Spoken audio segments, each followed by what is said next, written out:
আসসালামু আলাইকুম প্রিয় চাকরি প্রার্থী বন্ধুগণ, আশা করি তোমরা সকলে ভালো আছো। বন্ধুরা, আজকে তোমাদের মাঝে নতুন একটি নিয়োগ বিজ্ঞপ্তি নিয়ে আবারও হাজির হয়েছি। তোমরা স্ক্রিনে দেখতে পাচ্ছ, স্বনামধন্য আশা এনজিওতে একটি নিয়োগ বিজ্ঞপ্তি প্রকাশ করেছে। তো এটির বিস্তারিত সংক্ষেপে আলোচনা করব। আবেদন শুরু কবে, শেষ কবে এবং শিক্ষাগত যোগ্যতা। বন্ধুরা, এটা আবেদন শুরু হবে 20শে মে 2026 এবং আবেদন শেষ হবে 10শে জুন 2026। পদের নাম জুনিয়র লোন অফিসার। এখানে ন্যূনতম স্নাতক বা সমমানের ডিগ্রি হলে আবেদন করতে পারবা।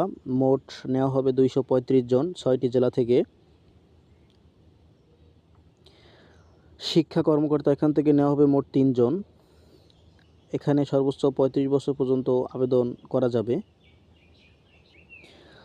বন্ধুরা, তোমরা স্ক্রিনে ভালোভাবে দেখতে পাচ্ছ, এখানে বিস্তারিত বলা আছে আবেদন শুরু কবে, শেষ কবে এবং তোমরা কিভাবে আবেদন সম্পূর্ণ করবে এবং কোন কোন ঠিকানা আবেদনপত্র পাঠাবে। তো ভিডিওটি শেষ অবধি দেখার জন্য ধন্যবাদ বন্ধুরা। আসসালামু আলাইকুম।